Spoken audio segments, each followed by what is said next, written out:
제가 여러분께 질문을 던집니다. 설교 제목이 그렇죠. 왜 예수께서 자기 교회 밖에 서 계시는가? 라오디게아 교회 이야기를 들어보면 우리가 상당히 끔찍한 현실을 마주하게 됩니다. 마태복음에 의하면 교회라고 하는 것은 본질상 교회가 진짜 교회라면 예수님은 그 교회를 뭐라고 부르냐면 내 교회라고 합니다. 내 교회. 내 교회인데 왜 예수님이 문 밖에서 노크를 해야 됩니까? 이 두 대비를 여러분 아주 충격적으로 또한 이 충격과 함께 놀라움으로 들으셔야 됩니다. 스스로 한번 물어봐 보세요. 예수님이 음부의 권세가 이기지 못하는 내 교회를 세운다 그랬다. 예수님이 함께 하니까 음부의 권세가 이기지 못하는 거예요. 지옥의 힘이 그 교회를 이기지 못하는 거예요. 근데 라오디게아 교회는 지금 주님이 어디 계신다고요? 교회 밖에 계시대요. 고작 어떻게 해야 돼요? 교회가 문을 열어줘야, 그래야 주님이 이제 들어가는 거예요. 거기서 역사를 하는 것도 아니고 있는 그대로 보면 이놈의 교회는 어떻게 되어먹은 교회인지 예수님이 문 밖에 서가지고 나 좀 들여보내라고 노크를 해야 되는 지경이 됐어요. 이런 교회라면 음부의 권세가 이길까요? 못 이길까요? 이겨요. 음부의 권세가 교회를 이기겠죠. 여러분 이런 교회 되길 바라십니까? 한 분도 없을 거라 믿습니다. 정말로. 그렇다면 오늘 이 두 말씀을 통해서 우리는 알아야 되는 게 있어요. 본래 하나님의 교회는 예수 그리스도가 주인 되어서 내 교회라고 그랬어요. 아멘. 내 아들, 내 백성 그런 것처럼 이스라엘 내 백성 그렇죠? 똑같은 거예요. 이스라엘인 내 백성인 것처럼 교회는 내 교회예요. 내 교회. 아멘. 예수님 교회. 그래서 교회의 머리가 예수님이라고 그랬죠. 아멘. 그런데 어떤 교회는 겉모양은 교회인데 그런 라오디게아 교회를 보면요, 자기들은 부족함이 전혀 없대요. 무슨 말이냐면 그 교회 성도들의 정의에 따르면 우리는 충분히 교회래요. 완전한 교회래요. 그렇지 않습니까? 눈이 어둡지도 아니하다, 배고프지도 아니하다, 춥지도 아니하다, 부족한 것도 없다. 모든 게 충만이라잖아요. 그렇죠? 본인들의 자기 정의는 충만인데 우리 주님의 그 교회 정의는 부족하다잖아요. 그 부족한 지경이 어느 정도냐 하니까 예수님이 들어가지 못할 정도예요. 그러면 여기서 여러분 부족함이란 무엇일까요?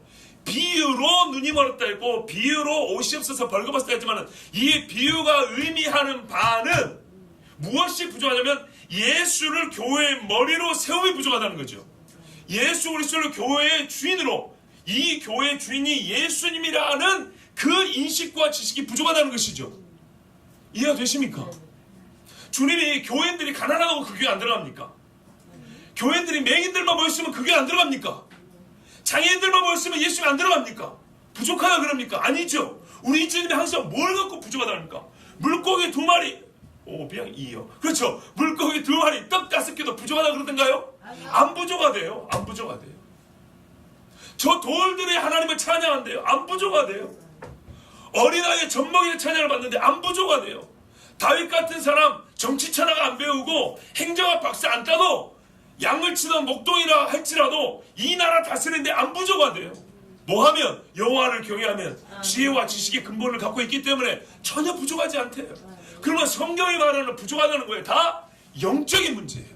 근데 영적인 문제인데 어떤 문제냐 하면은 예수님을 교회 주인 되게 하지 못하는 문제를 갖고 있대요.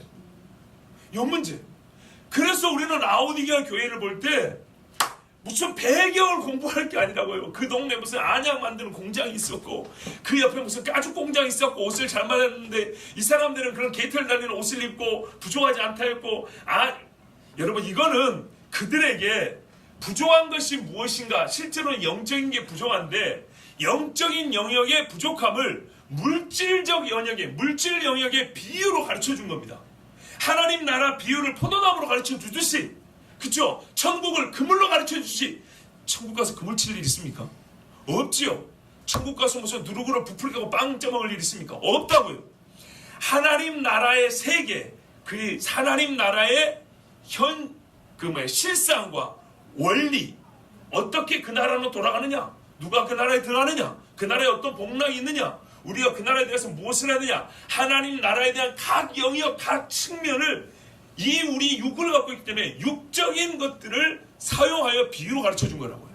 그러니까 이 동네에 만약에 안약 만드는 공장이 옆에 있었고 피혁 공장이 옆에 있었으면 그들이 이해하기 쉽게 이스라엘 사람들이 목동들이 많았기 때문에 양치는 것을 비유로 하시고 농사 짓는 사람은 농사 짓는 걸 비유로 하시듯이, 그렇죠. 그런 것처럼 라오디게아 교회가 소재하였던 그 지역의 특징, 사하랍의 특징, 사람들의 성품과 문화와 학식의 특징, 종교 전통의 특징을 가지고 우리 주님은 그것들을 끌어다가 실상은 그들의 영적인 부족함을 지적하시고 그것을 깨우쳐 주길 원한다 이 말씀이죠. 그러니까 이거를 너무 지나치게 신학교 하면 배경 공부를 엄청나게 한다고요. 그게 핵심이 아니라고요. 문제는 도대체 무슨 문제길래 예수님이 교회 문 밖에 계시냐 이 말이에요. 눈이 어서 아닙니다. 밥을 못 먹는 가난한 교인들이어서 그런 거 아닙니다. 그러니까 이것들은 비유용. 비유가 말하는 말은 실제로는 영적인 무언가가, 그들은 보세요. 성경 쓰인 단어를 보면 충만하다, 부족함이 없다 하는데 주님은 벌거벗었다, 궁핍하다. 이게 말 그대로 뭐예요? 부족하다는 거죠. 너에게 부족분이 뭐 있다는 거예요. 그럼 그 부족분이 뭔가를 고민할 때 우리는 결과를 봐야 돼요. 예수께서 문 밖에 서 계시더라고요.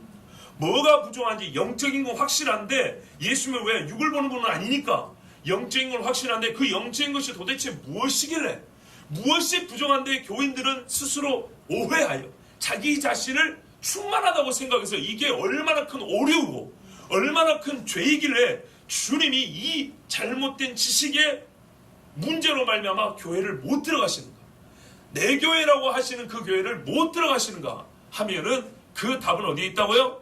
이제 마태복음에 있어요. 왜냐? 마태복음에서는 우리 주님이 내 교회라고 할 때의 교회됨을 가르쳐주기 때문입니다.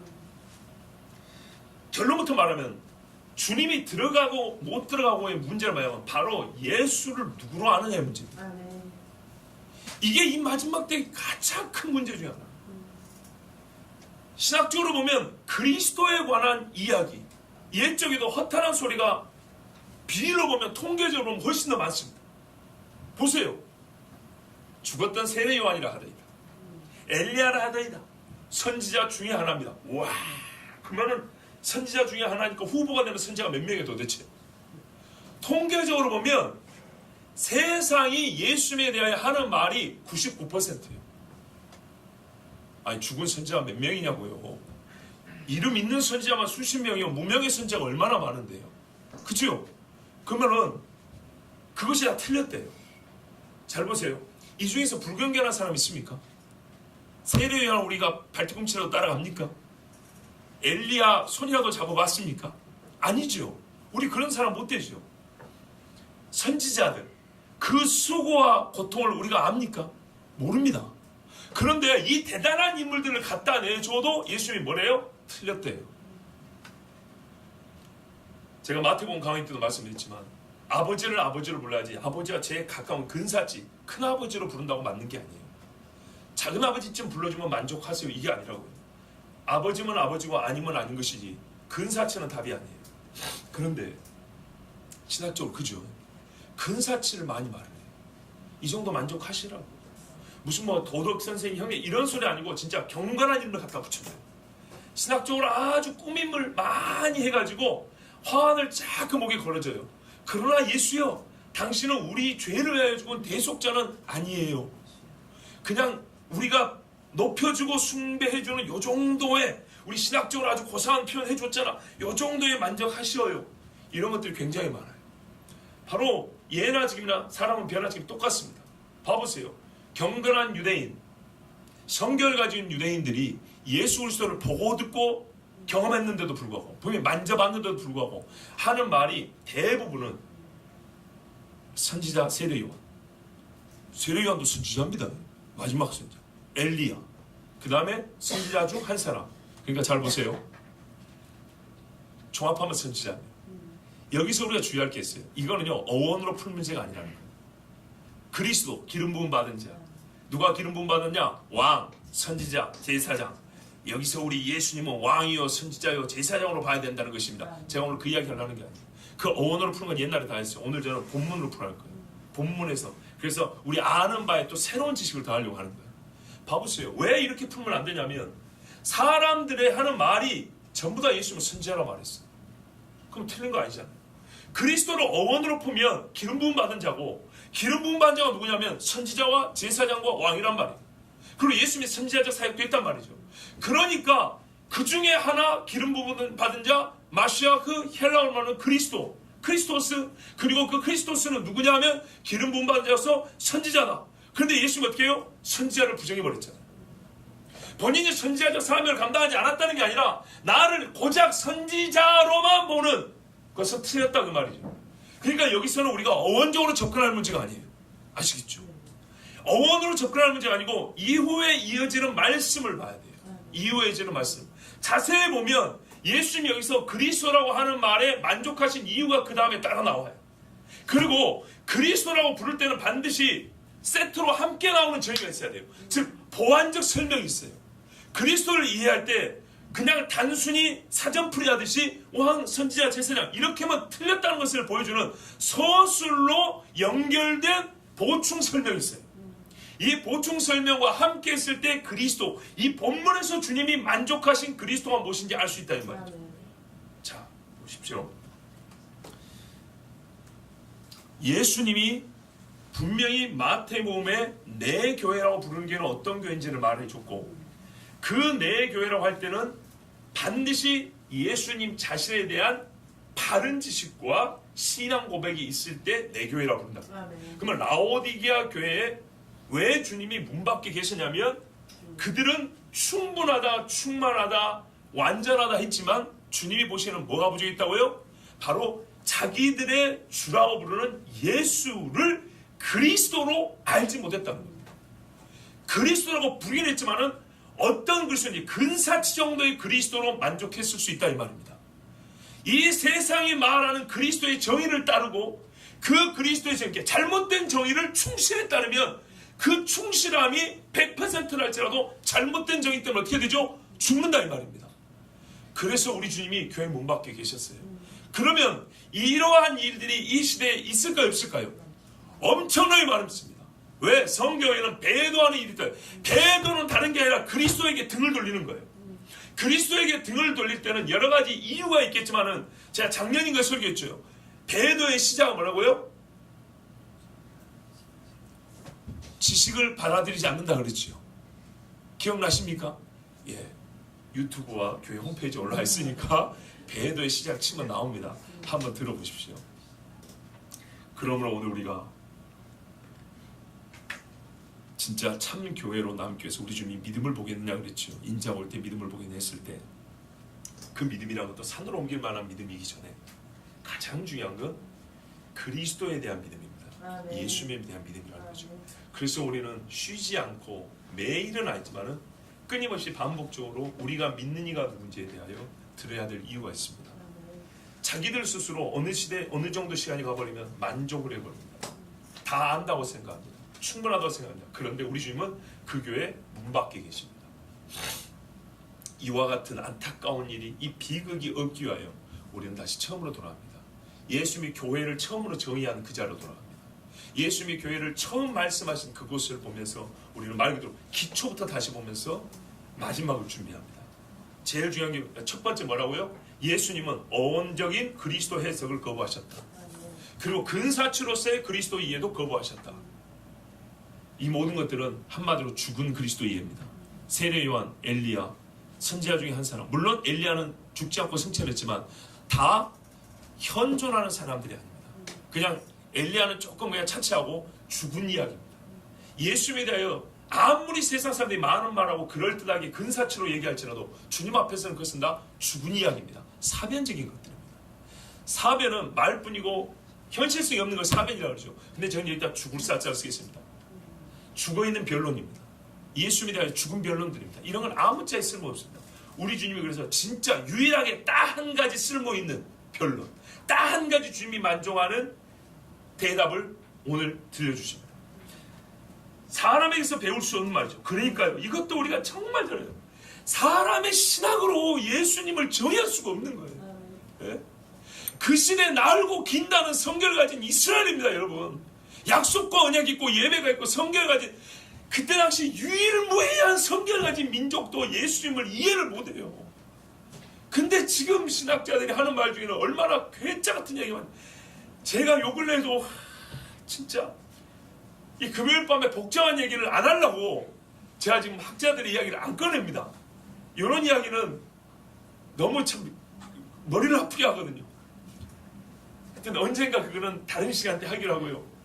보면 볼수록 정말 깜빡이만 안 가면 뒤통수 안에 쳐버리고 싶은 그런 말도 안 되는 이야기가 얼마나 많은지 아십니까?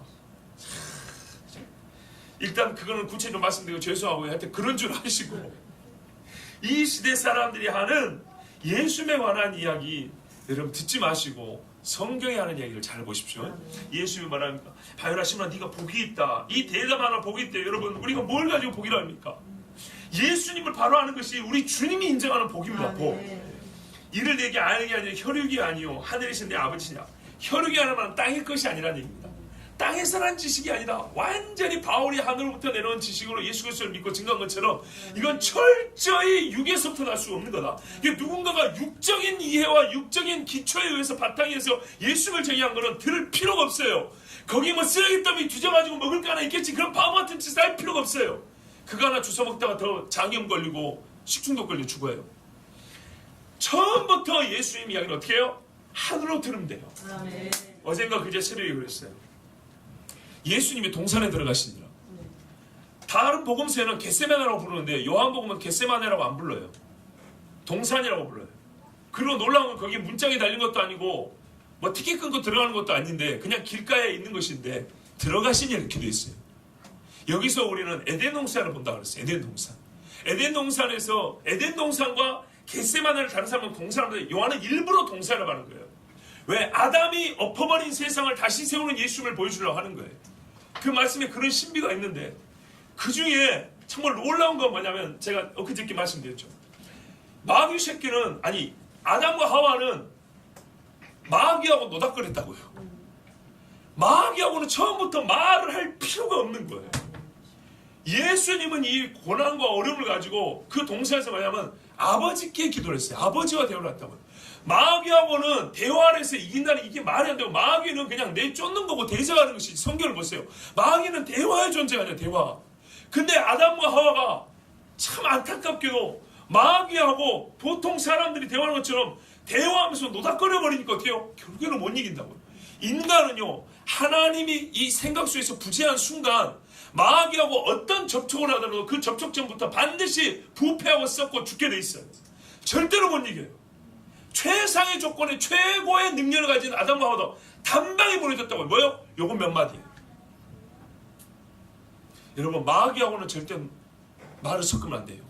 절대 노닥거리면 안 돼요. 무슨 말이냐면 예수님에 관한 건 또 그 말이에요. 우리가 이 세상이 얼마나 악한가를 위해서 신학책도 봅니다. 물론 훌륭한 신학수도 있습니다.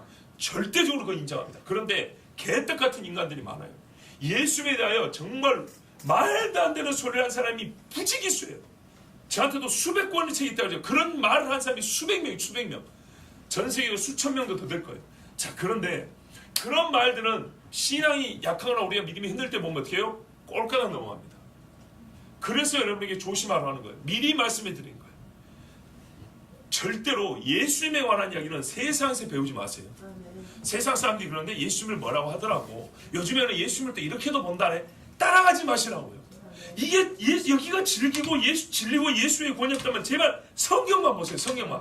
이 진리가 변해갖고 구원의 방법이 달라질 것 같은 몰라도 오직 이 방법밖에 예수 믿고 구원받는 방법이 없다면 예수에 관한 이야기는 성경을 통해서 배우는 겁니다.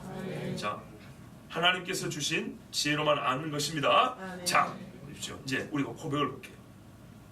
시몬 베드로 대답했습니다. 주는 그리스도시요. 원래 헬라어에는 주라는 말이 없습니다. 수, 유 그러면 당신은 이런 말입니다. 근데 우리는 동방예의지국이라 번역할 때 당신이야. 요즘에 20세기 후반부터 당신이란 말 쓰지. 그죠? 어떻게 예수님을 당신이라고 부릅니까? 그래서 번역할 때 좀 존대하여 번역한다고 주님이라고 했어요. 자, 좋습니다. 그리스도라는 얘기입니다. 그리스도. 자, 그리스도라고 이렇게 불렀어요. 그러니까 그리스도라고 한 다음에 뭐라냐면 살아계신 하나님의 아들이시니다 그랬어요. 자, 여기서 우리가 알 것은 아까 말씀드린 그리스도는 어원적으로 풀지 마라 그랬죠. 선지자 정도로 얘기하는 게 아니라 그랬습니다. 분명히 좀 이따가 뭐 어떻게 이해하는지는 말씀드릴게요. 분명히 예수님은 그리스도라고 고백할 때 옳다 그랬습니다. 그 다음에 보면은 살아계신 하나님의 아들이시니다 이렇게 했어요. 그러니까는 예수님에 대한 정의는 우리가 적어도 두 가지가 함께 있어야 된단 말입니다. 그리스도로서의 예수와 살아계신 하나님의 아들로서의 예수를 함께 알아야 되고, 이 둘은 모순이거나 다른 이야기가 아니고 하나라는 얘기입니다. 그러니까 여기서 그리스도를 어원으로 풀면 안 된다고. 선지자 얘기하는 게 아니라 하나님의 아들로서 그리스도를 얘기하는 거라. 그냥 다윗 왕이 기름 부음 받은 그런 얘기 아니에요. 아론이 기름 부음 받은 그런 얘기 하는 게 아니에요. 자, 그러면 이 내용이 무엇인가? 이거를 말 그대로 해석할 수 있는데, 제가 예수님과 베드로 혹은 예수님과 이 제자들과의 대화를 통해서 이 그리스도라는 말이 어떤 뜻인가를 한번 설명을 해드릴게요. 여러분 21절부터 25절 봐보세요. 이 고백 후에 어떤 사건이 시작이 됩니다. 이때로부터 누가? 그리스도께서 자기가 예루살렘에 올라가 장로들과 대제사장들과 서기관들이 많은 고난을 받고 죽임을 당하고 제3일에 살아나야 할 것을 제자들에게 비로소 나타내시니. 아시겠죠? 자, 보세요. 예수님이 이때로부터 자기 죽음을 가르쳐 주셨어요. 내가 예수인데 사람이 나를 누구나 하느냐 하는데 다 틀렸고, 너희는 나를 누구나 하는데 그리스도이십니다, 살아계신 하나님이십니다 한 고백 이후에서야 자기의 죽음과 죽음의 의미를 설명하기 시작했어요. 그러면서 이 자리에서 어떻게 해요? 유독 여기서부터 이제 딱 붙여서 이름을 부르죠. 예수 그리스도께서. 아시겠죠? 그리스도는 이런 분이에요. 그리스도는 뭐하는 분? 이 땅에 오셔서 우리의 죄를 위하여 죽임을 당하고 고난을 당하고 죽임을 하고 제3일에 살아나는 분이에요. 이렇게 그리스도를 모르면 틀린 거예요. 그의 죽음과 부활을 얘기하지 않는 그리스도는 가짜 그리스도라. 보세요. 베드로가 아까 그 고백한 베드로가 예수를 붙들고 항변했는데, 주여 그리 마옵소서, 이 일이 결코 죽게 미치지 아니하리이다. 이런 일 없습니다 그랬어요. 그런데 주님이 뭐라요? 대번에 사단아 내 뒤로 물러나라. 내 앞길 막지 마라. 내가 예수 그리스도다. 예수 그리스도로 가는 길을 네가 막는 거라. 뭐가 막는 거예요? 죽지 마소서, 이게 막는 거라고요. 그리스도는 누구예요? 그냥 단순히 기름을 이런 언어적으로 풀지 마라. 성경 그리스도는 우리를 위하여 죽으러 오신 하나님의 아들, 사람 되신 중보자를 그리스도라고 부르는 거예요. 그래서 우리가 그리스도인이에요. 그냥 기름 부음 받은 사람 너무 관념적이잖아요. 우리가 말하는 그리스도는 나를 위해 죽으신 예수의 사람이라는 얘기죠. 자, 이러면서 예수님이 또 뭐라 하느냐? 이제 이 그리스도를 따냐? 베드로가 이 못하게 하니까 너는 나를 뭐예요? 넘어지게 하는 자로다. 네가 하나님의 일을 생각하지 아니하고 도리어 사람의 일을 생각하는도다. 요한복음에 보면요, 하나님의 아들이라는 말을 다르게 뭐라 표현하면요, 아들은 아버지가 주신 말을 하며, 아들은 아버지가 하라고 하는 일을 하며, 내가 가진 것은 다 아버지 것이며, 내가 지금 하는 것은 아버지가 하라고 한 것이며, 내가 하는 말은 아버지가 주신 말씀이며, 요거를 반복합니다. 이 말이 그 말이에요. 네가 사람의 일을 생각하지 않냐고 사람의 일을 생각하고 하나님의 일을 생각하지 않느라. 네는 지금 아까 말을 했는데 실제적으로 내가 하나님의 아들됨을 부인하는도다. 하나님의 아들됨을 부인하는 것이 그리스도됨을 부인하는 것이고, 그리스도의 일을 못하는 것이 하나님의 아들이라는 것을 부인하는 것이다. 이에 주님이 제자들에게 말한다. 자, 이해라는 말을 앞에 상관하여, 그렇죠? 베드로의 대화에 연결하여 주님이 주신 교훈입니다. 자, 다 들었단 말이에요, 제자들이. 그러면 지금 뭐라고 하냐? 누구든지 나를 따라오려거든 자기를 부인하고 자기 십자가를 주고 나를 따를 것이니라. 예수님이 십자가에 죽을 것과 그 주님을 믿는 자가 따라오는 것을 지금 여기서 한꺼번에 말해요. 십자가에서 처음 말하죠. 자기가 죽는다 그랬지, 근데 십자가에 죽는다는 얘기는 안 했어요. 근데 이 말을 통해서 한 말씀에 두 가지 뜻을 다 담고 있죠. 나 십자가에 죽는다. 그리고 너희는 어떻게 하라고요? 그 십자가를 지고 나를 따라와야 된다. 이게 그리스도로서 예수를 믿는 거예요. 그런데 자기 십자가를 지고 예수님을 따라가야 되는데 예수님이 십자가에 죽은 것을 인정하지 않냐고 죽음의 의미를 모른다. 그것을 우리가 받아들이지 않는다. 그러면 그 사람은 그리스도를 따르는 것인가요? 아니죠. 이건 가짜 교회라는 얘기예요. 또 그래요. 누구든지 제 목숨을 구원하고자 하면 잃을 것이고 누구든지 나를 위하여 제 목숨을 잃으면 찾으리라. 베드로 입장에서 이거 너무한 거 아닌가요? 제가 언제 안 죽는다 뭐 그랬습니까? 근데 여기서부터 시작되는 배도가 이렇게 시작되는 거거든요. 봐보세요. 누구든지 제 목숨을 구원하고자 하면 잃을 것이요. 그렇잖아요. 자기 살겠다고 예수 부인하면 잃는 거죠. 예수 위하여 자기 목숨을 잃으면 어떻게 해요? 찾은 바 되죠. 그렇죠. 어떤 이는 이게 이제 결정적 사건을 하면 순교와 배도 아닙니까? 그럼 베드로의 말대로 하면 결국 뭐가 되죠? 배도가 되는 겁니다. 베드로의 말대로 갈 것 같으면. 이렇게 그리스도됨을 알지 못하고 그가 누군지 하나님의 아들인 것을 이와 같이 받아들이지 못하면 그 교회는 배도하는 교회가 됩니다. 주님이 그 교회 안에 계실까요? 절대 있지 못합니다. 누가복음에 참 중요한 말씀이 있습니다. 누가복음 9장을 한번 보십시오. 같은 사건인데요. 누가가 조금 다른 것들을 기록해 놨습니다. 누가복음 9장 20절에서 26절을 보십시오.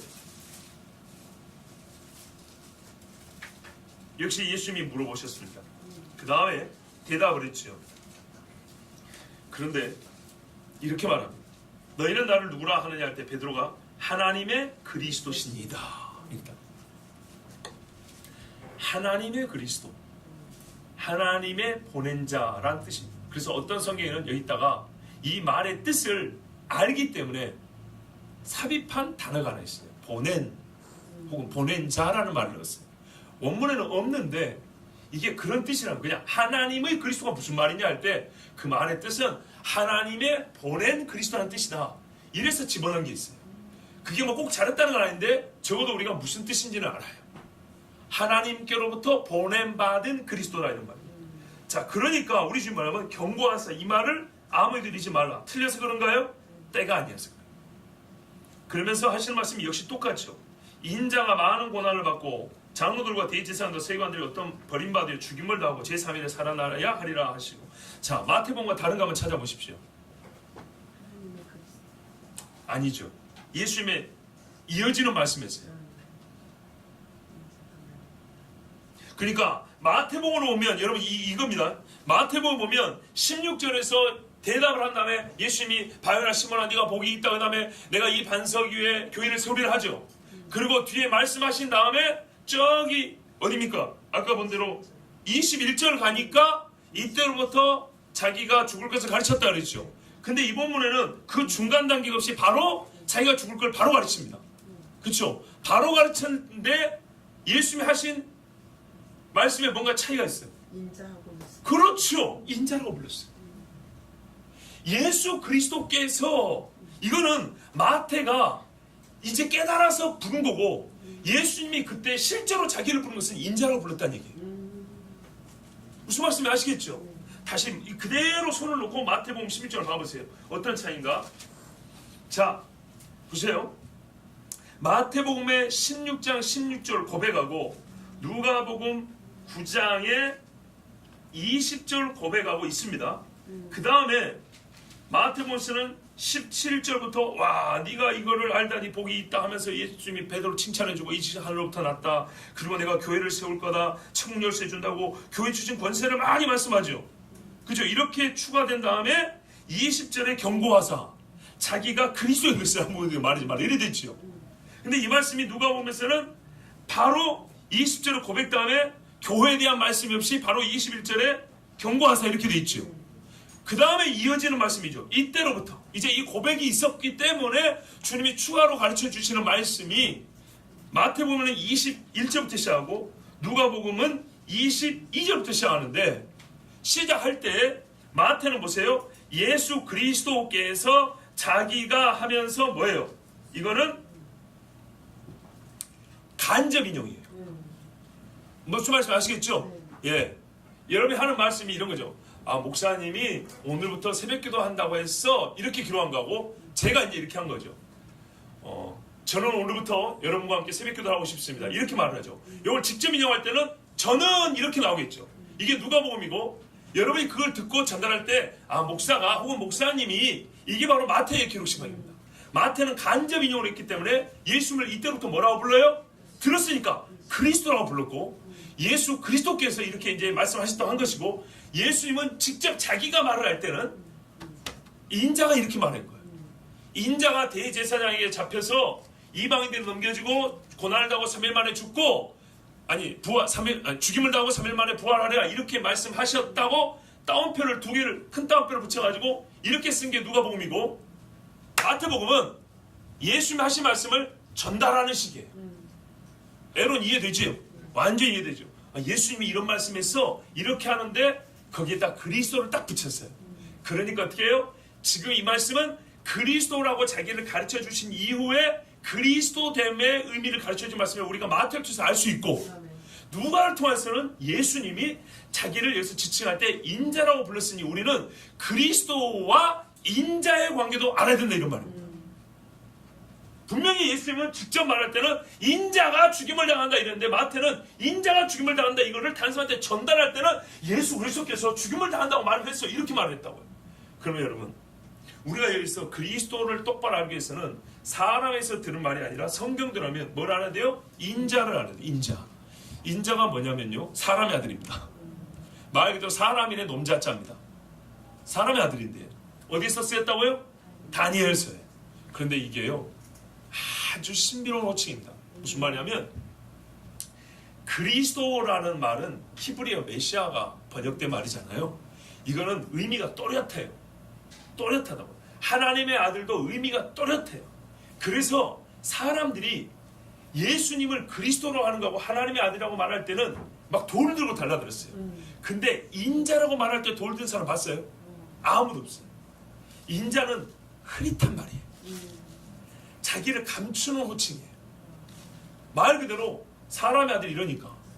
그런데 어떤 얘기는 이게 얼마나 밝게 빛나는 거냐면 성경을 깊이 아는 사람한테는 인자란 말 들으면 이 안에 하나님의 아들도 들어있고 그리스도도 들어있고 뭡니까 또 하나님의 어린 양도 들어있고 만왕의 왕도 들어있고 다 들어있어요. 성경을 깊이 아는 사람에게는 인자란 말같이 예수님을 종합적으로 들어주는 말이 없어요. 근데 성경을 모르는 사람한테는 흐릿한 말이어가지고 그렇죠. 눈이 어두워 보지 못하고 귀가 둔하여 못 듣는다 그랬죠. 흐릿한 말이 돼가지고 사람들이 진짜로 중요한 다니엘서를 알면은 네가 그 만왕의 왕이란 말이냐고 오히려 돌을 들고 던져야 되는데 그거를 모르니까 예수님이 인자라고 할 때는 인자 가지고 시비 거는 인간이 없어요. 그거 사람의 눈에는 여러분 기껏해야 선지자 중에 한 사람처럼 말 그대로 인자로 보여요. 사람은 그렇게 보여요. 이 세상은 예수님을 그리스도로 말할 때도 인간의 눈으로 말하는 인자로 해석을 한다고요. 그런데 주님은 이제 진짜 인자된 자기를 가르치고 있어요. 인자가 그러면 그리스도로서 예수님을 아는 사람은 지금부터 인자라는 말을 어떻게 들을까요? 아 다니엘서의 그 말씀 그분 이제부터 인자에 대한 이해가 또 달라지죠. 그러니까 종합하면 예수가 그리스도라는 말은 인자라는 말이고 하나님의 아들이라는 얘기예요. 그래서 예수님은 그리스도를 가르친 다음에 이어서 그리스도의 됨을 가르치는 십자가에 죽으시고 부활하고 너희를 대속하고 너희는 나를 따른다는 이런 똑같은 말씀하시는데 자기 호칭은 인자로 쓰신 거예요. 즉 인자를 믿고 따르는 것과 예수를 그리스도를 믿고 따르는 것은 같다 다르다? 같다는 얘기입니다. 그러므로 세상에서 예수를 그리스도로 말하면서 인자로서의 이해가 없다. 이거는 충분하다 하나 매우 부족한 거예요. 그래서 우리가 수십 번 반복이 되는 다니엘 7장하고 수없이 반복이 된 겁니다. 그 말씀의 마라나토도 거기에 있다고요. 네, 아타오시옵소서가 거기에 나왔다고요. 그러니까는 이 인자가 자기의 백성들께 천사와 함께 올 때 뭔 말인지 알겠죠? 인자가 그러신 거예요. 그래서 성경을 모르는 얘기는 인자는 흐릿하고 알 수 없고 예수님에 대하여 그냥 고만고만하게 받아들일 수 있는 말인데 성경을 아는 자에는 인자라는 말은 예수님의 정체를 최고로 광대하게 광범위하게 이렇게 의미를 담아가지고 우리에게 펼쳐 보여주는 호칭입니다. 그리고 예수님은 그 인자됨과 그리스도 하나님의 아들이 하나로서 자기에게 주어지는 이름이라는 것을 말씀하셨어요. 그러니까 우리가 이렇게 이해를 못한다면 교회가 어떻게 된다고요? 예수님을 알지 못함으로 배도하게 되고 예수님을 문 밖에 세워놓는다고요. 살아계신, 왜냐하면 이제 누가복음 좀 읽어보면 마태복음보다 조금 더 있는 게 있어요. 26절 보세요. 누구든지 나와 내 말을 부끄러워하면 인자도 자기와 아버지와 거룩한 천사들의 영광을 올 때 그 사람을 부끄러워하리라. 보이시죠? 바로 이 신앙이 예수님이 처음부터 자기를 그리스도로 가르쳐주면서 단순 그리스도는 부활까지인데요, 인자까지 가야 재림이 나오거든요. 즉 그리스도는 인자와 결합되어 이해되어야 재림하는 주님으로서 우리가 예수를 믿게 된다. 그리스도가 자기 영광을 일으켜 인자가 자기 영광을 일으키면 한다고요. 왜냐하면 이게 다니엘서에 이미 예언된 말씀이기 때문에. 그래서 예수는 그리스도다. 그리스도 하나님의 아들이다. 하나님의 아들 인자다. 이렇게 돼야 나를 위하여 대속제물 대신 분에서부터 영원한 구원과 심판을 위하여 다시 오시는 예수까지 그렇게 이해가 되고 우리의 믿음의 대상으로서 예수님을 받아들이는 겁니다. 이게 안 되면 어떻게 해요? 그 교회는 부족하다입니다. 이렇게 해서 성경은 우리에게 이 그리스도됨의 신앙 고백이 어떤 것인지 가르쳐줍니다. 살아계신 하나님의 아들이시니까 이 부분 그래도 봐야죠. 하나님은요 살아계신으로 설명이 되고요, 예수님은요 아들이면서 하나님의로 수식이 됩니다. 봐보세요. 뒤에 가면 예수님을 또 뭐라고 해요? 아들이라고 합니다. 아들로서 예수님을 모르면 틀린 겁니다. 누구 아들? 마리아 아들요? 아니죠. 사람들이 알기로는 요셉의 아들이다. 사람들이 알기로는 마리아의 아들이다. 그건 말 그대로 사람들이 알기로입니다. 제발 그런 말 듣지 말라고요. 세상이 하는 말로는 듣지 말라고요. 성경 뭐라 그래요? 아들로서 예수를 그리스도를 알아야 된다. 그리스도는 아들이래요. 누구의 아들?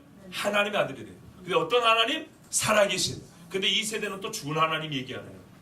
여러 신 중에 하나로 얘기하네요. 지금 무슨 말이냐? 신학적으로 표현하면요, 신론이 삐뚤어지면 기독론이 삐뚤어집니다. 또 다르게 말하면 신론에 바탕하여 기독론이 발생하고 세워지는 겁니다. 즉 구약에서는 하나님이 성부를 먼저 계셔줍니다. 즉 성부에 대한 이해가 바로 되지 못하면 성부가 보낸 이가 성자고 성부가 준 말씀을 한 이가 성자이기 때문에 성부를 알지 못하면 성자에 대한 이해도 다 틀어버립니다. 이 결정적인 증거가 뭡니까? 구약의 하나님은 성질을 내고 더러운, 우리 초말로 꼬라지가 더러운 하나님이고, 신약의 하나님은 엄청 사랑받고 부드럽고 저는 그래요? 아니라니까요. 아이고 주님, 예수님이 성에 다 뒤엎어버렸다니까요. 네? 구약의 하나님은 어떻게 해요? 회개하는 척만 해도 봐준다니까. 세상. 아니 엊그저께 언약 맺고 있던 금송아지 만들어 놓고 금송아지 앞에 절하면서 금송아지 발바닥 핥으면서 하나님 우리를 구원하신 하나님. 여러분 입장 바꿔 세우세요. 나 같으면 어떻게 할까요? 그렇죠. 우리 중에 그렇게 선량한 그렇게 온유한 분들 별로 없는 것 같아. 별로 없지 아예 없는 건 아니에요. 다 나 같은 건 아니니까. 그러나 우리가 분명히 그런 상황이라면 그와 같이 정말로 믿는 도끼 발등 찍힌다는 그런 일이 벌어지면 분하지 아니하고 정말 두 번 다시 얼굴 안 본다고 다 그럴 겁니다. 근데 우리 주님이 200생이라고 회개한 것도 아니거든요. 모세 한 사람 와가지고 엎드렸어요. 나 같으면 안 그래요. 진짜로 나 같으면 다 오라고 해요. 다 엎드려요. 나 같은 성경에서는 그래요. 근데 하나님이 얼마나 사랑이 많은가 보세요. 여러분 죄 짓는 그날에도 만나 내렸다니까요. 만나 주워 먹고 그 짓을 한 거예요. 그날 밤에도 죽을까봐 추울까봐 불기둥 세워놓고, 예? 그날 저녁에도 메추라기 잡아서 고기 뜯어 먹었을 거예요. 하나님의 은혜가 얼마나 감사하고 큽니까 세상에. 그런데 그 금송아지 만들어 놓고 하나님이래요. 우리가 알고 있는 구약의 하나님이라는 말 자체가 사실 틀렸어요. 구약의 하나님이 어디 있고 신약의 하나님이 있어요. 하나님은 영원토록 동일하시니라. 하나님은 한 분이시오. 이렇게 말을 했어요. 왜 우리식으로 자꾸 이렇게 하나님을 분리를 시킵니까? 하나님이 두 분입니까? 세 분입니까? 아니라니까요. 진짜로 신론, 즉 성경의 첫 계시로서 자기를 드러내신 하나님에 대한 이해가 똑바라야 아멘. 우리를 위하여 오신 하나님의 아들에 대한 이해도 바른 겁니다. 아멘. 봐보세요. 창세기 1장 1절이 없이 어떻게 요한복음 1장 1절이 있습니까? 태초에 하나님이 천지를 창조하시니라. 요한복음 1장 1절에 태초에 말씀이 계시죠. 이 말씀이 하나님 함께 계셨고, 아니 창세기가 없는데 어떻게 요한복음이 있을 수 있냐고요. 불가하니이다. 맞죠? 창세기가 없는데 어떻게 새하늘과 새 땅이 있어요? 새하늘과 새 땅은 누가? 예수 그리스도가 다시 오십니다. 그러니까요, 신론에 대한 이해, 이 신론이라는 것은 성부와 아버지에 대한 이해, 성부 하나님에 대한 성경적 이해와 우리의 신앙관이 똑바르지 못하면 어떤 아주 뭡니까? 어떤 한 교파적 신학과 신앙의 산업에서 하나님이 이런 거에 이렇게 골방에 밀어쳐 넣어버리면 그 뒤에 이 광범위한 이 수목원을 가지고 있고 큰 정원에서 우리를 살펴주시는 아버지, 그 아들 뒤에서 우리를 이렇게 이 자유롭고 이 좋은 동산에 거하고 계신 아버지를 모른다니까요. 자, 그 살아계신 하나님의 아들이십니다. 이 살아계신 하나님, 참 설명할 말이 많지만 우리가 구약 성경에서 이 살아계신 하나님을 너무 잘 보세요. 창조하시고, 그렇죠? 우리에게 복 주시고, 죄 지을 때 책망하시고, 다시 살 길을 주시고, 그렇죠? 필요한 모든 것을 채워주시고, 우리가 부족하다 했지만 실제로 돌이켜보면 광야에서조차도 신발이 헤어지지 않냐고 부족함이 하나도 없게 하신 하나님, 그 하나님이 바로 살아계신 하나님. 아멘. 약속하시면 다 이루시는 하나님. 아멘. 나는 이래서 너무 좋아 하나님. 아멘. 잘못하면 몇 된다는데 진짜 때리니까 좋고, 잘하면 상 준다는데 진짜 상 주니까 좋고, 아멘. 어떤 거는 당장 대답 안 해준다, 좀 오래 걸릴 거야. 근데 진짜 오래 걸리니까 좋아요. 아니 진짜로 하나님이 이랬다 저랬다 생각해 보세요. 내일 해가 뜰지 안 뜰지 어떻게 알아요? 예? 수돗물이 내일 하루 안 나와도 살 수가 없는데, 정말 이 땅이 내일은 일어나 봤더니 산하고 바다가 바뀌어 있으면 어떻게 살 거냐고요. 하나님은 하신 말씀대로 정말 살아계셔서 이 모든 것을, 죽은 이는 힘이 없죠. 살아계시다는 것은 말씀한 그대로 유지 보존하신다는 것이란 말이에요. 우리가 사는 이 생활 환경에서부터 모든 이 구원의 관계와 언약과 약속 이루시는 신실하신 하나님, 이 정도로 저는 삶이 충분하다고 봅니다. 우리가 요한계시록 아까 구원하심이 하나님 보좌에 계시는 하나님 있죠. 바로 그 하나님입니다. 자, 이 하나님의 아들이니이다. 아들은 존재적, 즉 관계를 말합니다. 사람으로 난 것이 아니고요, 혈육으로 난 것이 아니라 처음부터 하나님이 있어서는 아들로 여겨졌습니다. 요한복음에 아주 중요한 교훈이 있는데, 죄송합니다. 새벽에 못 나온 분들을 부끄럽게 하려는 게 아니라 정말 요한복음은 깊고 신비롭습니다. 어떤 말씀이냐면, 태초로부터 내게 주신 영광이요, 이런 말씀이십니다. 처음부터 아버지와 함께 누렸던 영광이라는 표현이 있고, 태초 창세전에 내게 주신 영광이라는 표현이 있습니다. 다릅니다. 이거. 창세전에 아버지와 함께 누렸던 영광은 신성의 동등함으로 누린 영광이고, 창세전에 아버지가 내게 주셨다 그래야 됐습니다. 이거는 아들이기 때문에 고유하게 누린 영광입니다. 그 영광을 구원받은 자들이 볼 수 있다는 거예요. 우리 구원의 복락을 그런 상태로 말하기도 합니다. 자, 재밌죠? 하나님 말씀 정말 재밌습니다. 아들이라는 말을 그냥 하나님 이 땅에 보낸 자, 자기 뜻을 행하러 이렇게 이해하면 곤란해요. 우리 주님이 그래서 뭐냐면, 이렇게 사회를 감당할 때 내가 영광 얻을 때가 왔습니다. 그 영광을 다시 찾을 때가 왔습니다. 이렇게 표현을 한단 말이죠. 자, 하나님의 보낸 자, 보냄을 받은 자, 그리고 처음부터 아버지의 신성의 동등함과 그 영광을 누린 자, 그리고 이게 또 놀라운 게 뭐냐면, 영광이란 타자가 높여줄 때 받는 겁니다. 즉 영광이라는 것은 물론 추상적인 개념이지만, 이 영광이 발생하는 순간, 영광이 발생하는 순간, 전기가 딱 통하는 순간 불이 켜지듯이, 영광이라는 것이 발생하는 순간은 누군가가 누군가를 높여줄 때 영광이라는 것 자체가 발생하는 겁니다. 근데 이게 얼마나 놀라운 거 보세요. 피조물이 하나도 없어요. 하나님만 있어요. 근데 하나님만 있는데 영광이래요. 이게 뭔지 알 수가 있나요? 우리는 그게 뭔지 몰라요. 근데 바로 그 놀라운 이해할 수 없는 영광을 누린 분이 아들이에요. 근데 어떻게 땅의 지식으로 이 아들을 설명하냐면, 어떻게 마리아의 태에서 난 그 사생아로 예수님을 이해하냔 말이에요. 이 땅에 고작해야 무슨 가난한 자 떡이나 좀 몇 개 먹이고 병든 사람 몇 명 치료주고 마는 그런 예수로 우리가 이해할 수 있냐 이 말이죠. 불가합니다.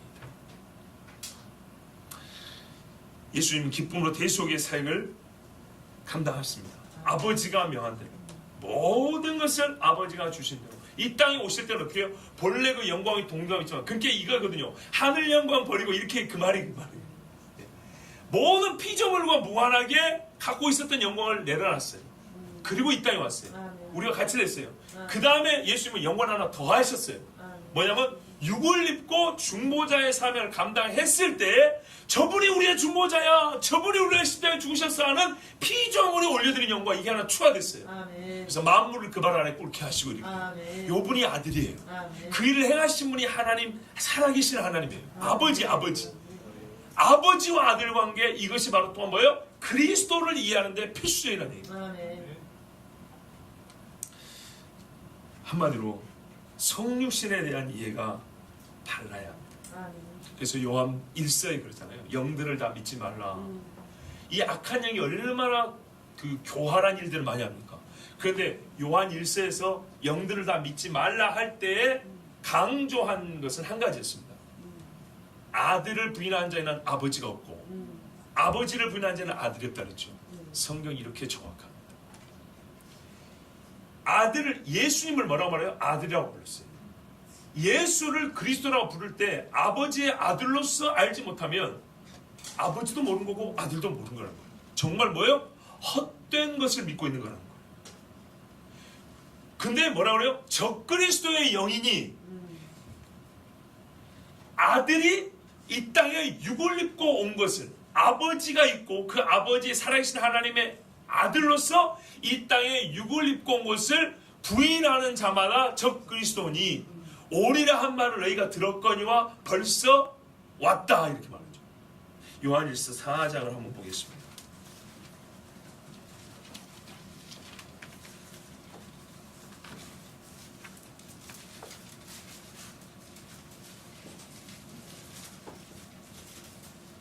요한일서 4장에 보시면 1절부터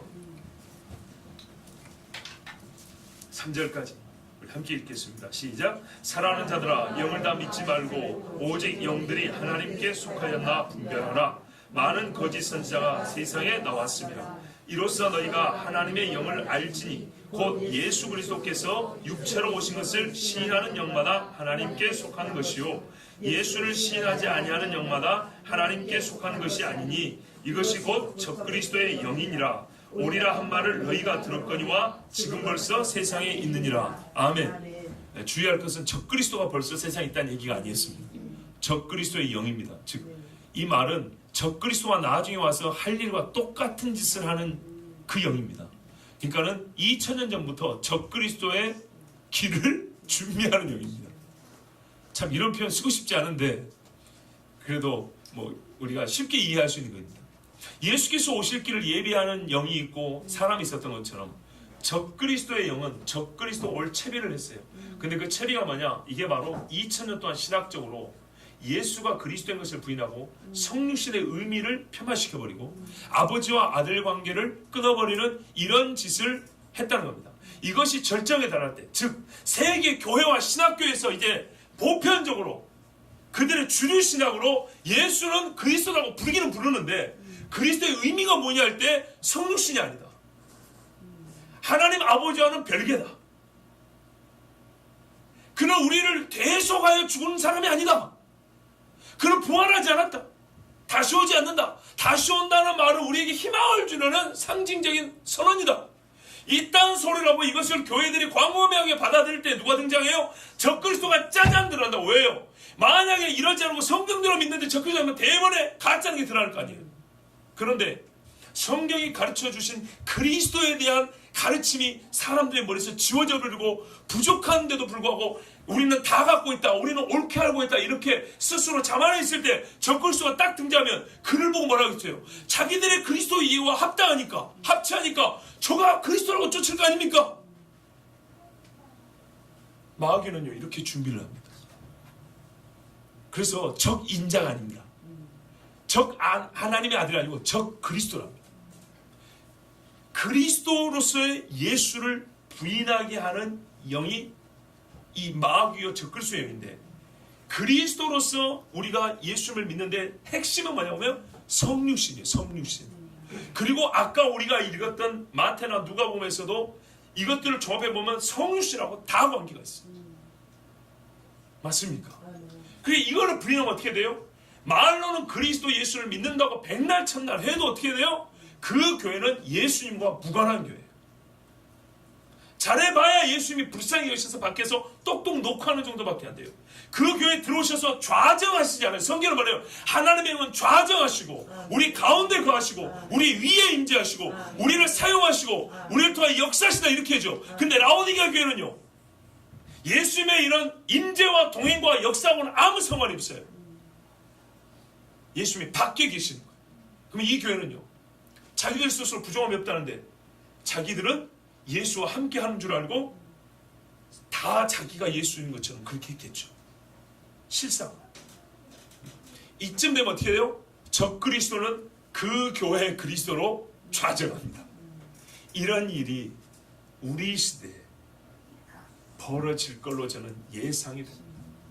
왜냐하면 감사하게도 이런 현실 자체는 솔직히 기쁘지 않은데, 신학교를 다니면서 또한 신앙생활하고 목회하면서 하나님의 은혜를 참 많이 받으면서 동시에 이와 같은 악한 일들의, 악한 영들의 역사가 일어나고 있는 것을 제가 직접 보았기 때문에, 그리고 자랑하는 뜻이 아니에요. 우리나라에서 사람들이 그래도 신망하는 주류 교단에서, 그 주류 교단에 이름 있는 신학교에서 소위 엘리트 의식을 갖고 있는 그런 신학자와 신학생들 가운데서 6년을 함께 하면서 제가 그것을 직접 봤기 때문에, 그리고 그 사람들이 실제로 교회에서 사역하고 있기 때문에, 나는 이것을 변방에서 본 것이 아니라 중심에서 봤기 때문에, 변방에서는 가운데로 들어가기 어렵지만 중심에서는 밖으로 퍼져나가기 쉽잖아요. 이것을 실제로 보고 들었고, 제 주변의 친구들 중에도 안타깝게도 정말 자기가 누구를 믿는지를 알지 못하고 그리스도로서의 예수를 설교할 때 항상 예수는 그리스도입니다, 할렐루야, 여러분 예수께서는 복주, 이렇게는 말을 하는데 그 공허한 메아리들, 이것들을 제가 직접 보고 들었기 때문에 오늘 우리가 이 시대가 어둡고 적그리스도의 영이 2000년도 역사에서 이제는 그들도 말이죠, 이 영들도 말이죠, 그들의 준비가 이제 거의 끝났어요. 왜냐하면 서구 교회가 왜 무너진 걸 봐보세요. 그 왕성했던 선교의 세기를 이뤘던 교회들이 다 무너졌어요. 전 세계로 신학생들을 파송했어요. 신학교에서 파송을 한 겁니다, 여러분. 신학생들이 모인 자리에서 설교하고 연설하고 했더니, 간증했더니 그 신학생들이 서야하고 나온 것들이거든요. 그래가지고 전 세계로 복음화가 됐어요. 그런 교회와 신학교가 줄줄이 다 문 닫았어요. 아니면은 세상의 학교가 똑같아져 버렸어요. 독일 같은 데는 목사들이 나라에서 월급 받습니다. 신학교들 대부분 그런 식입니다. 그리고 그것을 안 하겠다고 한 교회들만 소위 복음주의권에서 몇몇 교회와 몇몇 신학교가 있습니다. 여러분, 우리가 어떤 시대를 살고 있는지 보세요.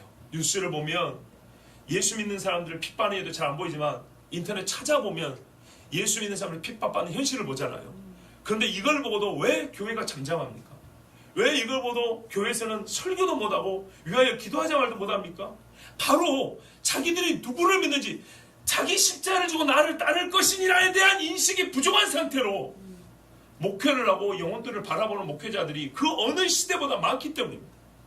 옛날에는 선교 편지가 하나 오면 온 교회가 어떻게 들썩들썩하고 울며 불며 또 그 다음에 누구를 보낼까 하면서 눈물로 파송을 하는데, 요사이는 자기 나라 선교사 사이에다 죽임을 당했다 하더라도 서로 손가락질하고 있단 말이죠.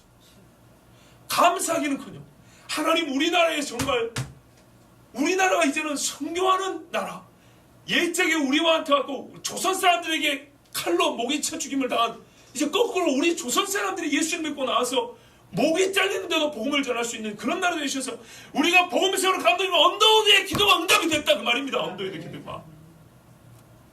근데 감사할 줄 모르고 서로 손가락 잡고 있어요. 우리 주님 말해요. 이 고백이 똑바른 교회는 음부의 권세에 이기지 못한다. 아멘. 교회 부정과 죄가 있고 음란과 또 뭡니까? 더러운 누룩이 있으면 너나 할 것 없이 이것을 제거하는데 기뻐하고 힘을 얻어서 교회가 이 일을 힘쓰게 되는 거예요. 음부의 권세가 뭐예요? 마귀의 힘이에요. 모든 총체적인 마귀의 힘이 그 교회를 이기지 못한대요. 도전은 있어요. 도전이 있고 교회에 응전이 있어요. 즉 맞부딪혀 싸움은 있는데 패한다고 승리한다고 승리한다는 얘기예요.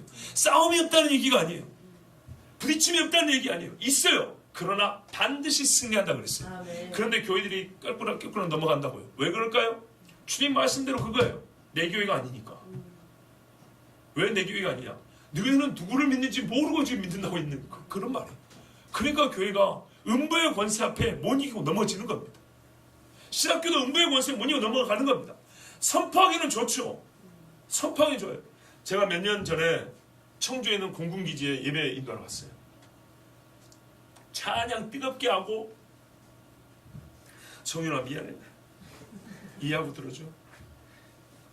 말을 시작하고 나니까 네가 여기 있는 걸 알았어. 은혜로 듣길 바랍니다. 예, 고마워요.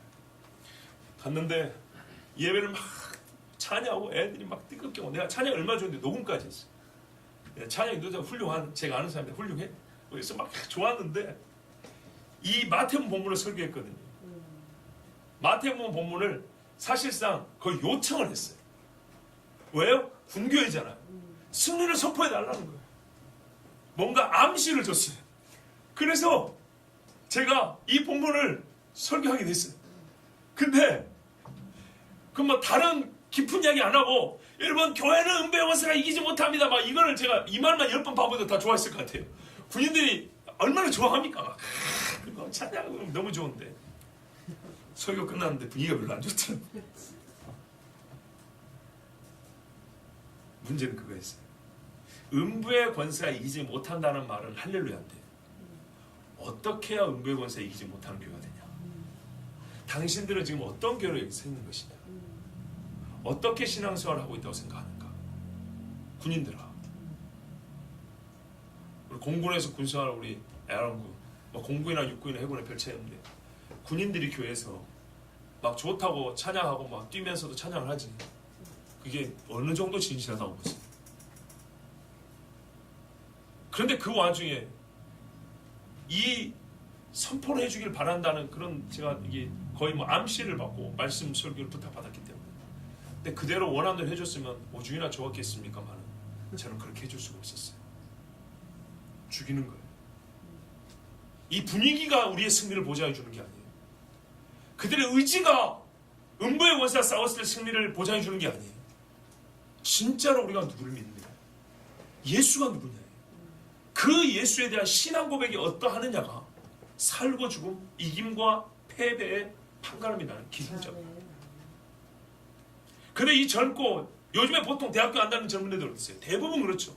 근데 이 친구들이 이거를 생각을 하고 우리가 선포하고 우리가 원하는 바가 무엇인지를 생각하며 들으면 훨씬 더 힘을 더 얻었을 것인데 저는 그런 반응을 별로 못 얻었던 기억이 나요. 안타깝습니다. 네, 여러분 하나님께서 우리 교회에 정말 사랑하고 있는 걸 제가 압니다. 그리고 더욱 우리를 사랑하고 강건하게 하시려고 오늘 이 말씀을 주셨습니다. 아멘. 우리는 예수님을 문 밖에 세우던 교회는 아닙니다. 그러나 이런 교회가 분명히 있기 때문에 말씀을 교한 겁니다. 그리고 그와 같은 세기가 시작이 되었기 때문에 우리에게 말씀을 준 겁니다. 제 해석이 맞는지 틀린지 여러분 어떻게 보느냐? 역사가 가르쳐 줬습니다. 예수님이 2000년 전에 이 말씀을 줬습니다. 2000년 전에 이 말씀을 주시고 2000년 동안 어떤 교회가 음부의 권세가 이기지 못한 교회인지 한번 역사책을 뒤집어 보십시오. 찾아보십시오. 그러면은 분명히 음부의 권세가 이기지 못한 교회들, 음부의 권세가 싸워 이긴 교회들은 반드시 제가 오늘 여러분에게 증거한 것과 같은 신앙 고백이 있었고 그리스도에 대한 이해와 이 그리스도에 대한 이 고백을 가지고 세상과 싸웠다는 것을 증거로 찾게 될 것입니다. 그렇기 때문에 제 설교는 틀린 것이 아니고 말을 길게 만들어낸 것이 아닙니다. 실제로 예수를 인자로 믿은 교회가 세상을 이겼고, 하나님의 아들로 끝까지 고백했던 신자가 순교했고, 예수는 그리스도다, 정치인이 아니다, 예수는 도덕 선생이 아니다, 이렇게 고백했던 사람들이 그 시대를 변화시켰습니다. 실제로 했으면 그런 교회를 내 교회라고 부르시고 자기 교회를 통해서 자기 일을 역사하셨습니다. 우리는 2000년 동안 그걸 확인해 봤습니다. 거꾸로 이 신앙 고백이 약한 교회들은 뻔질할지는 몰라도 전혀 영적인 능력도 나타나지 않냐고 하나님이 기뻐하실 일은 없습니다. 그런데 보면 자기들 만족은 충만합니다. 이렇게 되면 어떻게 됩니까? 반드시 적그리스도를 찾아 사람들은 떠나게 됩니다. 그러므로 여러분에게 경계와 경계를 더합니다. 절대로 예수 그리스도에 대한 신앙 고백을 확실하게 하셔야 됩니다. 절대로 세상에 하는 말이 이럽디다 저럽디다 이런 식으로 예수님을 받아들이면 안 됩니다. 여러분이 궁금하신 게 한 가지 있죠. 너는 개발아, 내가 이 반석의 교회를 세우라 했습니다. 이것에 대해서 마태복음 강의 때 말씀드렸는데 오늘 그래도 넘어갈 수는 없기 때문에 한 말씀만 드릴게요. 예수님이 이 고백을 하시자 베드로를 개바라고 불렀어요. 이 고백을 하시자 개바라고 불렀어요. 개바가 뭔 뜻이냐? 돌이다, 반석이다. 앞에 개바와 뒤에 반석은 언어가 다르다. 복잡한 얘기하지 말자고요. 얼마나 그 우스꽝스러운 얘기를 세우세요. 보세요. 이 고백을 한 다음에 한시한 것도 아니고 주는 그리스도시요 살아계신 하나님의 아들이시냐 한 말을 듣자마자 너는 개바라 이랬다고요. 이게 상관이 없습니까? 있습니까? 상관이 있죠. 이 고백 때문에 너를 개발하라 그랬어요. 그리고 한 시간 있다가 내가 이 반석 위에 교회를 세우라 한 일주일 있다가 그렇게 말하는 게 아니고 너는 개발하고 즉시로 내가 이 반석 위에 교회를 세우라 그랬어요. 맞지요? 자, 그러면 고백과 베드로와 교회는 관계가 있습니까? 없습니까? 있지요. 있다고요. 그런데 이거 어떤 관계냐? 베드로만 반석이고 베드로만 교회를 세웁니까? 아니지요. 아니라고요. 이 말씀이 무슨 뜻인지는 2000년 교회 역사를 보면 드러난다니까. 왜? 예수님이 내 교회를 세우리라 했는데 말씀하시니까 교회가 세워졌겠죠. 세워진 교회를 보면 아, 이 말씀이 무슨 뜻인지 알 수 있다고요. 세워진 교회가 전부 다 베드로가 세웠습니까? 아니죠. 로마 카톨릭은 그렇대요. 아니란 말이에요. 그러면 이 말은 어떻게 이해하면 되냐? 이것만 붙들고 있으면 안 돼요. 왜냐? 이 말씀대로 2000년 교회 역사가 진행이 됐기 때문에 2000년 교회 역사를 보면 이 말씀이 뭔지 이해가 돼요. 예수의 말 그대로 이루어지니까 어떻게 되냐? 베드로와 같이 이런 신앙 고백을 한 곳에 내 교회가 세워진 거예요.